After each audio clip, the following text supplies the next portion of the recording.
જ્યારે પણ કોઈ વ્યક્તિ આપણને એવું કહી દે કે હવે નથી રહેવું તારી સાથે, ત્યારે આપણે પણ આરામથી કહી દેતા હોય છે કે મને પણ કોઈ ફરક નથી પડતો, પરંતુ બધાથી વધારે ફરક આપણને જ પડતો હોય છે.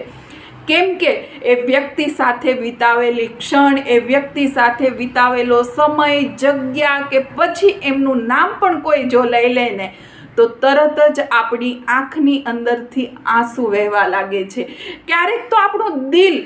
અનહદ રોતું હોય છે, છતાં પણ આપણે સ્માઇલ આપીને લોકો સાથે વાત કરવી પડે છે. દિવસનું અંજવાળામાં એ વ્યક્તિ કદાચ ન પણ યાદ આવે, પણ જેવું અંધારું થાય ત્યારે આંખ બંધ કરવાથી પણ આપણને ડર લાગે છે કે કદાચ એ વ્યક્તિ મારી નજર સામે આવી જશે. હરેક ક્ષણે, હરેક પળે આપણે એ જ વ્યક્તિને ભૂલવાની કોશિશ કરીએ છીએ ને જેટલું કોશિશ કરીએ છીએ ને એટલું જ વધારે આપણને યાદ આવે છે ને આપણું